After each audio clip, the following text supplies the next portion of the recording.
All right. Let's see it again. Roll it.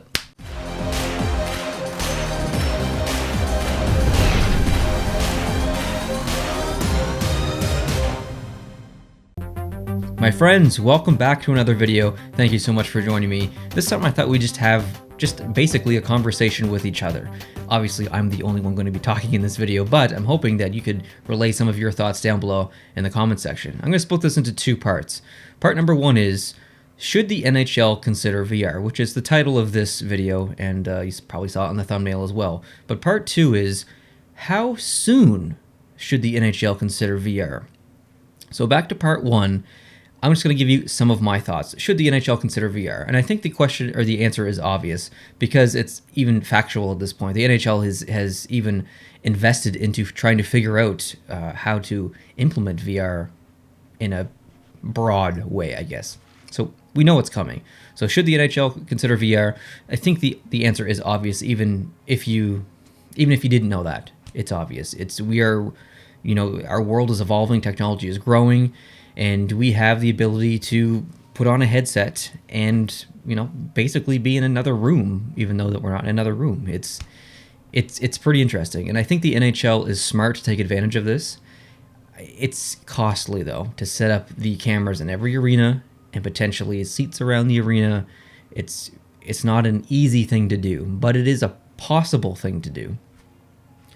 So I think the NHL should consider this because, number one, not everyone has the ability to go to a hockey game, and I'm speaking from a personal perspective.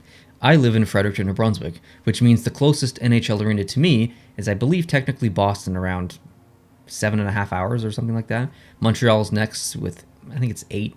So, if I want to go see an NHL game, which I've only done 3 times in the past 5 years, one was in Vegas, so that doesn't count. One was in Toronto, coming back from Vancouver, so that doesn't count. The only one that I actually drove to go see was earlier this year in Boston. So for me to do that, it's, I basically have to plan a vacation around going to see a hockey game. It's not like maybe you live in Calgary and you go see Flames games, or maybe you live in Vegas and you go see Vegas games. I don't have that luxury. So for me, I'm really interested in VR. If I could experience the game in just a little bit of a different way through VR, that would be quite amazing, to be honest. Now, there are things that come with VR that there's questions around. Number one, is there going to be commentary? So if I choose to watch this in VR, do I get to experience it as a fan in the arena, which is really the intent of VR, to be in an environment that you can't physically be in.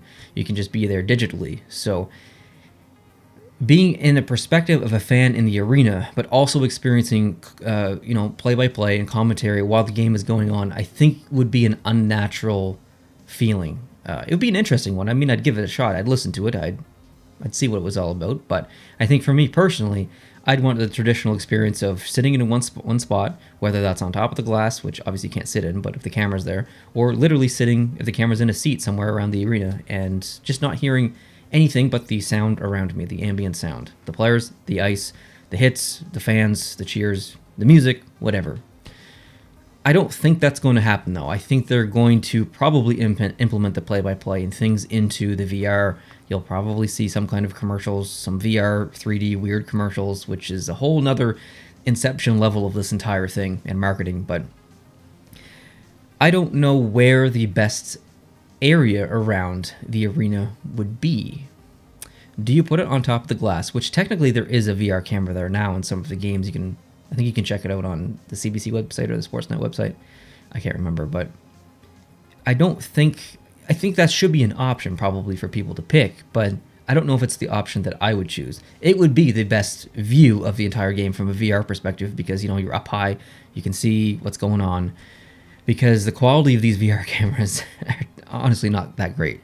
So if you do choose a VR seat, maybe they have options. Maybe they have an option on the top of the glass, in front of the glass, in an actual seat, maybe halfway up the lower deck or the lower bowl, and maybe a couple like near the top or a mid-level up, depending on the arena. And you can pay based on where you want to sit or what experience you want to have.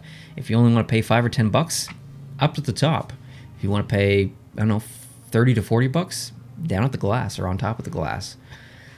So there's a lot of opportunities to make money for the NHL, but I don't know what seat would be the best due to quality. Are a lot of people really going to choose to go to the top when they almost certainly are not going to be able to see the puck unless quality really improves on these VR cameras? And maybe that's what the NHL is waiting for. They know that they should to answer the question of the video, but this transitions to how soon. How soon should the NHL implement VR? So we know it's coming, but do they want to do it now when there's still things to work out and the quality's not that great, or do they want to wait until technology advances, VR cameras advance, and it's really the right time? To me, I don't know if there's a right answer. I think with the opportunity here, with the ongoing coronavirus and the COVID-19 situation and stuff, and possibly and almost certainly not having any fans in the arenas, or if you do have fans, a very limited amount, we're talking 10, 15, 20% of regular fan attendance, all spread out. I think the opportunity to set up VR cameras, whether it's in a seat or on top of glass or whatever, is huge. Even knowing that the quality isn't good, personally, I would still probably pay to experience VR now in this situation. Because if there's VR, and there will be, but if there's VR in 5 years, when the arena's full, and there's a camera plunked in one of the seats, and maybe it's guarded a little bit, but you know you're going to get that fan, or the fans that get in the way and put stuff in front of the camera, and just, they're going to troll, basically. So that's another thing to think about as well. The NHL needs to, and the arenas need to consider, how are we going to do this where fans at the arena don't interfere with the VR cameras? Well, right now, there's not going to be that many fans in the arenas, so this is probably a good opportunity to test this system regardless of quality. So if we think about price, do you think the NHL should structure it based on seat, or based on seat per game, or seat per year? So if you want to watch Dallas play Minnesota and you want to be right along the glass and you only want to pay for one game, you don't even want the whole year, just you're really interested in that game, do you pay $40 for the VR seat right behind the glass? I think that's a pretty egregious price. I personally wouldn't pay that for one game, not even a playoff game, probably not even Game 7. Okay, well, maybe Game 7 Stanley Cup Finals, but I don't think you can charge anyone more than $15 or $20 per seat, even on the best night. I think you probably have to do it on a yearly fee, kind of like NHL Center Ice on satellite or cable or whatever, or Rogers, whatever it's called online. That's one I have. I think it should be, if you're going to do it by year, you should not limit the camera that you choose. You pay a flat fee. Maybe you pay $150 or $100 extra on top of the game center that you're already paying for to have the VR option. And that way you get access to whatever camera you want. You know what? If you want to sit in the top, you can sit in the top. If you want to sit down by the glass, you can sit down by the glass and pay the same amount. I personally think that's how it should be. I'll pay the extra $100 to experience VR on whatever game I want throughout the year. It doesn't matter.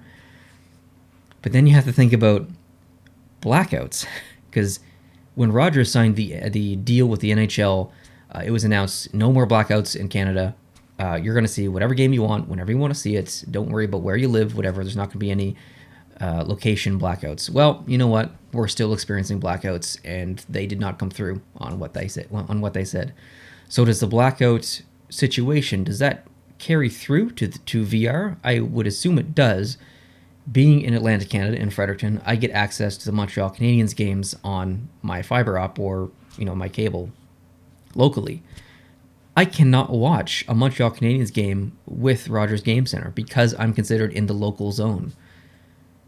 But what if I don't have fiber op? I'm getting rid of fiber op because I'm moving in September. So I'm in the situation where my favorite team, which is considered the local team, even though it's an 8-hour drive away from me, isn't going to be available on Game Center or potentially VR.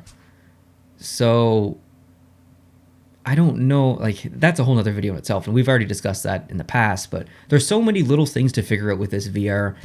It's a complicated, moving situation, but I do think, personally, that this is the right time to test it. We're not going to have a lot of fans in the arenas. People are starving for hockey, starving for sports. Throw a couple of VR cameras in there. Allow people to sign up. Do it for free. You know what? If you've got a VR headset and you have the availability to log in to how we set it up, whether it's an app or online browser, whatever, free. Like, why not? This is the perfect time to test that technology, even if it's not 100% perfect yet. So my question to you guys is, should the NHL do it now during COVID-19? Hockey's coming back in a couple of months. Would you like to see the NHL do this? And at the same time, a lot of you probably don't even have VR headsets. I have one up in that shelf right there in my cabinet, but it's specific to my old Galaxy S6 Edge phones. So I can't use that with my new phone. I can't use that with my computer. Now, Jason, who you've seen on this channel and on our podcast channel, he does have a full VR setup in his room, so he's already good to go. So if it's available, he'll probably check it out. And speaking of checking out, I actually already had this conversation in a way with Dad and Jason over on the podcast channel in last Sunday's podcast. So if you haven't seen that, go check it out. We have a really good kind of back and forth and deciding on whether this should be a good idea or not. So if you don't just want to hear me talk about it like an idiot to a camera by myself in a room, you have the opportunity to hear me have this conversation with two other people on the podcast. If you're not subscribed to that channel, I would love it if you could go head on over there and subscribe there. It is linked down below in the description. And also, if you go to the main Post to Post Productions page on YouTube, if you look off to the right down the side, it'll be linked there as well. If you are not subscribed to this channel, I hope you can hit the subscribe button down below and really give me your thoughts on this. Let's make this a really good conversation-based video.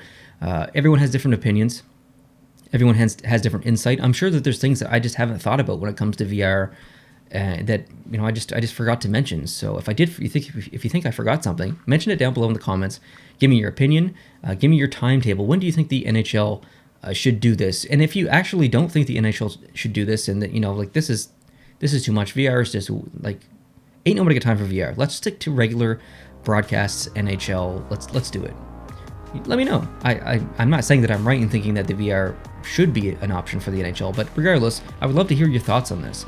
I like kind of doing these videos every now and then and getting your opinions because you guys are super vocal and you have a lot of really good ideas. So thank you so much for watching. I appreciate it. I hope you guys are having an awesome day, and I will see you down below in the comment section. Adios.